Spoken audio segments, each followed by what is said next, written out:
करके सुनो, धारा 370 ला के भाजपा ने धारा 370 ला करके और देश धारा में कश्मीर को जोड़ा है। आपके तरह देश को सुनकर मान लिया 370 अच्छा काम, पर ये कह रहे हैं कैंडिडेट कांग्रेस ने उसकी बात करी ना, कैंडिडेट का तो एक जवाब ही नहीं दे पाएंगे। हाँ जी बोलिए, चलिए आप बोलिए। पहली बात तो 370 को एकदम मिसगाइड कर रहे हो भैया। 370 अभी तक संविधान का हिस्सा है, इनको ये भी नहीं पता। 370A और 320 हटा है जो, उस पर खाली जमीन हम बाय कर सकते हैं, वो भी किसने लिया? अदानी ने लिया है भाई साहब। आपको ये भी नहीं पता उस जमीन में क्या मिला, वो भी नहीं पता भैया। मैं अहमदाबाद से आता हूँ, जहाँ आप मोदी मत करिए, जहाँ से मोदी को जब MLA थे तब से मैंने देखा हुआ है, तब मोदी मत करिए, महंगाई पे बात करिए, मुद्दों पे बात करो भाई, मुद्दों पे बात करो, महंगाई पे बात करो। कांग्रेस के टाइम में महंगाई नहीं थी, अभी महंगाई दिख रहा है, अभी दिख रहा है महंगाई, अभी बेरोजगारी दिख रहा है। 17 साल कांग्रेस क्या कर रही थी? अगर 54 साल कांग्रेस थी तो धारा 370 ये अमेंडमेंट क्यों नहीं करा? देश के मुद्दे पर क्यों नहीं बात करी? कांग्रेस का यही मैनिफेस्टो है, देश को तोड़ो, जाति में बांटो और शासन करो, वो अब नहीं चलेगी। अब महंगाई पहले महंगाई 2014 में मोदी का स्लोगन क्या था पता है? स्लोगन बहुत हुई महंगाई की बार, अब की बार मोदी सरकार। 2014 में है, अभी 2024 की बात नहीं कर रहा भाई साहब। तो फिर एक बार मोदी सरकार। 400 पार आने वाला है, वो पता है? 400 किलो RDX कहाँ से आ गया पता नहीं चला। 400 किलो RDX कहाँ से पता? 400 आने वाला पता है? 5 साल हो गए। वो RDX कहाँ से आया? 400 सीट आने वाला पता है? क्या बात है। जब ताज होटल में 162 मरे थे, ताज होटल में 162 मरे थे, तब आपके मुंह में क्यों नहीं आया ये बात? और अगर का जवाब इनकी बातों पे कह रहे कि देखिए कह रहे कि पहले था तब क्यों नहीं समझ। बिल्कुल ठीक है, इनके हिसाब से महंगाई पहले थी तो इनका वादा तो यही था ना कि महंगाई कम करेंगे। उस वक्त 70 रुपए पेट्रोल होता था एवरेज, 65, 64, 66, 67 से यही रेट चलता रहा। उन्होंने कहा 35 रुपए लीटर पेट्रोल देंगे, उल्टा और 35 रुपए बढ़ा के 105 रुपए तक, 108 रुपए तक पहुंचा दिया। डीजल उस वक्त 48 रुपए के आसपास होता था, डीजल का कहा कि 30 रुपए डीजल करेंगे, 30 से डीजल आज कहाँ पहुंच गया? पेट्रोल की बराबरी पे पहुंच गया। सिलेंडर मात्र 450, 450 का हुआ करता था, जिसे पहुंचा के 1250 तक लेके गए। उसके बाद जब प्रेशर पड़ा चारों तरफ से, उन्हें दिखा कि हमारे जैसे प्रवक्ता जो है सड़कों पर इनकी धुलाई होती है, तो थोड़े इनका रेट कम करने शुरू करो ताकि इनके बाद बोलने के लिए कुछ बचे। तब जाके वो आज 803 का हुआ, वो भी इलेक्शन से पहले। उसके बाद बताइए कौन सी महंगा, कौन सी चीज सस्ती हुई है? स्कूटी 45,000 रुपए की 50,000, 55,000, 60,000 की मिलती थी, आज स्कूटी 1.25 लाख से कम अगर मिलती हो तो बताओ। ऑल्टो कार 3 लाख रुपए की 2,95,000 उसका रेट हुआ करता था, आज 6,95,000 का रेट है ऑल्टो का कार का। जो आटा उस वक्त 22 रुपए किलो, 20 रुपए किलो, 18 रुपए किलो मिलता था, आज वो आटा 44 रुपए किलो है। जो आलू उस टाइम 8 रुपए 10 रुपए किलो मिलता था, आज 20 रुपए से कम से नहीं है आलू।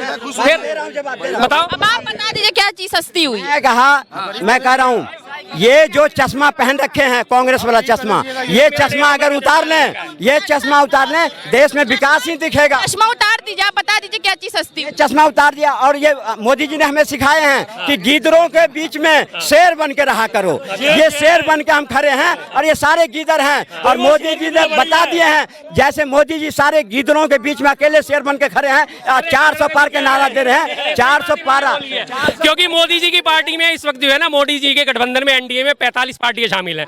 45 में से 44 पार्टियां सारी की सारी गीदड़ हैं। किसी का एक विधायक है, किसी का एक MP है, किसी का कोई नामो निशान नहीं है। अमरिंदर सिंह जैसी पार्टी जिसका कोई नामो निशान नहीं है, तेलुगु देशम पार्टी जिसका कोई नामो निशान नहीं है, उन सब लोगों को इकट्ठा करके सही कह रहे हैं 45 में से 44 गीदड़ों के बीच में अकेले मोदी जी शेर होने का दावा भरते हैं। और वो भी हालत ये है कि रंगे हुए शेर है।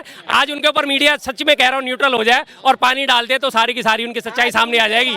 रंगीन कांग्रेस उसके साथ खड़े हैं जो पानी पी करके कांग्रेस को गाली देता है, और केजरीवाल दिल्ली में रहता है, समाजवादी पार्टी यूपी में रहता है। सुनो, हमने पानी पिला दिए हैं और मोदी जी ने पानी पिला दिए हैं। आज हम खड़े हैं, लेकिन कांग्रेस कहाँ खड़ा है दिल्ली में? कांग्रेस के सारे खत्म है। तुम नहीं खड़े हो, इसी सीट से खड़ी है। जहाँ आप खड़े हो, सुनिए, जहाँ आप खड़े हो इसी सीट से कांग्रेस खड़ी है। JP अग्रवाल साहब यहाँ से कैंडिडेट हैं, कांग्रेस के कैंडिडेट हैं, बेदाग कैंडिडेट हैं, पहले 3 बार यहाँ से रिप्रेजेंट कर चुके हैं। एक बार उत्तर पूर्वी दिल्ली से सांसद रह चुके हैं, एक बार राज्यसभा से सांसद रह चुके हैं। 3 को शर्मा जी यही हैं, अब मैं भी रहूंगा। नहीं, 4 जून को इनको पता चल जाएगा कि मोदी जी अब की बार 400 पार। कान में कहने से नहीं होगा। मोदी जी शेर है, शेर की तरह चिल्ला रहा है। मुद्दों पे बात करे, कांग्रेस ने क्या किया 54 साल और बीजेपी ने 10 साल में क्या? मोदी जी शेर है तो अब उनको सबकी जरूरत क्यों पड़ रही है? विपक्षों को अपने पार्टी में लाने की जरूरत? विपक्षी जरूरत, अब जब कांग्रेस ये जितने ठगबंधन है, जितने इंडी है, ये कोई इंडी है बंधन नहीं है कुछ भी, इनके पास कुछ नहीं है। आज मोदी जी जहाँ खड़े हैं वहाँ सारे सुनो चट्टान की तरह खड़े हैं, चट्टान की तरह सारे पार्टियां उसके साथ चट्टान की तरह। उस चट्टान की हिम्मत देखो जिसके कह रहे हैं चट्टान की तरह खड़े हैं और मोदी जी अकेले शेर हैं। राहुल जी ने भी 2 दिन पहले कहा था आ जाओ मुझसे डिबेट कर लो, एक भी बंदा सामने आके नहीं खड़ा हुआ। भाग गए मोदी जी, भाग गए, डिबेट से भाग गए। एक तरफ तो मोदी से नहीं गए, वो नेता ही नहीं है, कुछ भी नहीं है। उन्होंने कहा आओ मुझसे डिबेट करो, आज तक उनका डिबेट का आवाज नहीं आई है, मुंह से आवाज नहीं निकली। उन्हें पता है कि डिबेट में क्या मेरी धुलाई होगी, ऐसे शेर है। डर गए क्या राहुल? हमारा नेता प्रधानमंत्री राहुल से करे, राहुल से मैं खुद चैलेंज करता हूं कि वो मेरे सामने आकर के चैलेंज करे, मेरे सामने बात करे, मेरे सामने चैलेंज करता हूं।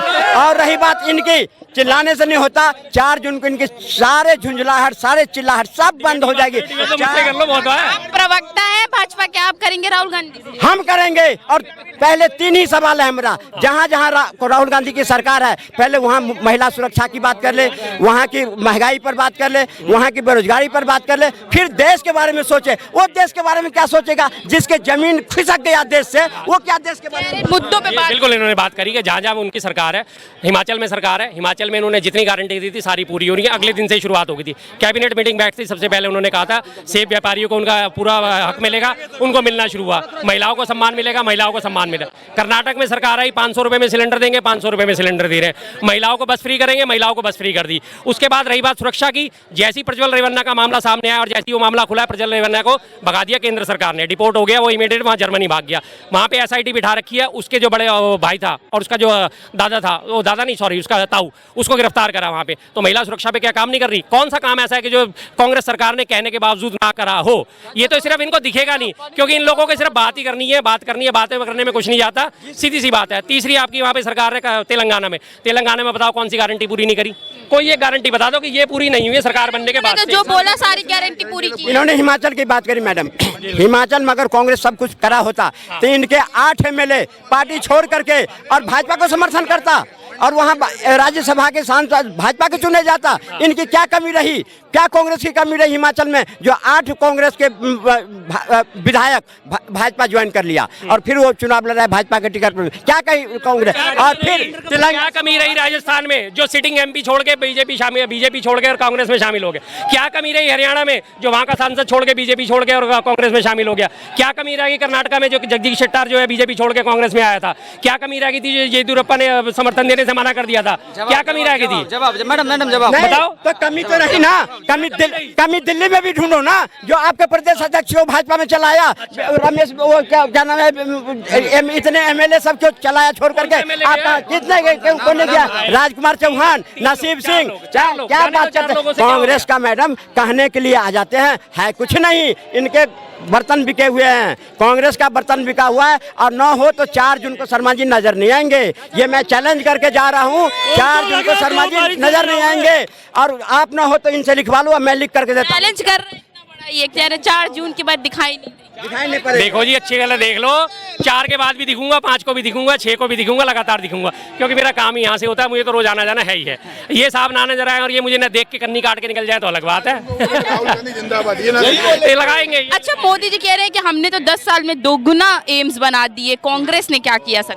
देखिए 2 गुने एम्स की बात करते हैं तो 2013 तक हमारे 13 एम्स कार्यरत थे और 2014 तक के बाद जब मोदी जी की सरकार आई 7 एम्स पाइपलाइन में थे, जिन्होंने इनको पूरा करके आज टोटल एम्स की संख्या जो टोटल काम कर रहे हैं 20 है। उस 20 में से भी 3 एम्स ऐसे हैं जिनको एम्स का दर्जा दिया गया है। वो एम्स नहीं थे, उनमें बेड की संख्या बढ़ा के, सीट बढ़ा के, बिल्डिंग वही है, सब कुछ वही का वही है एज यूजुअल, लेकिन 3 सीट बढ़ा दी गई, उनकी सीटें बढ़ा के उन्हें एम्स का दर्जा दे दिया गया। एम्स का दर्जा देने के लिए कम से कम 250 सीट्स होनी वहाँ पे जरूरी है, तो सीट बढ़ा दी, बेड बढ़ा दिया और उनको एम्स का दर्जा दे दिया। बाकी इनके रही बात जो इन्होंने अपनी घोषणाएं करी थी, सबने देखा है दरभंगा एम्स बहुत बड़ा है, आज की डेट में शानदार काम कर रहा है दरभंगा एम्स, सारे के सारे डॉक्टर वहीं काम कर रहे हैं। दरभंगा में आपके बिहार में कर रहा है ना, कितना बढ़िया दरभंगा एम्स काम कर रहा है। जमीन का आता पता नहीं है, ईंट एक लगी नहीं वहाँ पे, कस्सी खुदी नहीं, कम से कम एक गड्ढा नींव खोदने के लिए वहां तक आज तक घुसा नहीं, तो इनकी हालत वो है कि दुगने एम्स बना दिया। अरे भाई से बना किसने दिए ये तो देखो, आप उसी पे रंगाई पुताई करके छोड़ देते हो और कह देते हो कि जी मैंने बनाया।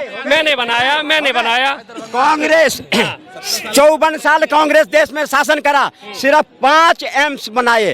और सुनो, एक एम्स दिल्ली का, और शर्मा जी आकर के इतने लिपापोती करे। अरे शर्मा जी शर्म करो, आज के तारीख में 24 एम्स, मैडम पहले सुन लो, 24 एम्स, 27 एयरपोर्ट थे, आज लगभग 175 एयरपोर्ट है। शर्मा जी को दिखाई कहाँ से पड़ेगा? मोदी जी जो काम करे जमीन पर, मोदी जी जो एयरपोर्ट को लेकर राहुल गांधी अब आरोप लगा रहे हैं कि सब बेचा जा रहा है अंबानी अडानी। वो पहले लगाए उस पे अपने गठबंधन केजरीवाल पे, जब खोल तो दिया, वो क्या कहते हैं महिला वो क्लिनिक, मोहल्ला क्लिनिक, गधे उसमें लौटते हैं, मोहल्ले लौटते हैं मोहल्ले क्लिनिक में, उस पे बोलेंगे? नहीं बोलेंगे। ये सिर्फ इसलिए बोलते हैं, ये कांग्रेस का हमेशा नियम रहा, पीछे लग्गू ला के रहना, पीछे लग्गू। जवाब ले लेते हैं, इतने एयरपोर्ट बनाए, यूनिवर्सिटीज बनाई, कह रहे हैं बात। हाँ, यूनिवर्सिटी के लिए पीछे भी मोदी जी कह रहे थे, हमने हर रोज एक नया कॉलेज खोला है, हर दूसरे दिन एक नई यूनिवर्सिटी बनाई है। हर दूसरे दिन एक नई यूनिवर्सिटी का मतलब हो गया साल में कम से कम 365 का आधा भी अगर कर लें तो 150 यूनिवर्सिटी ऑन एन एवरेज हो गई। 10 साल में 1500 होने चाहिए ना। 1500 यूनिवर्सिटी कहीं नजर आ रही है? आज कहीं नजर आ रही है? बोलने का क्या है, बोल देते हैं, ये सुन लेते हैं और चल देते हैं आगे बोलने। ना इन्होंने कभी एनालिसिस करना, ना इन्होंने कभी हिसाब लगाना कि वास्तव में खुली है नहीं। दिल्ली में बता दो पिछले 10 साल से कौन सी नई यूनिवर्सिटी खुली है साहब? अब इनका ये हल है कि पटना के रैली से, हाल मत बताए, उनके सवाल का जवाब। पटना के रैली से ये स्पष्ट हो गया, पटना के रैली से स्पष्ट हो गया, और सारे गठबंधन जितने हैं ये गठबंधन सबने मान लिया और कह दिया, एक ही गाना बनाया है।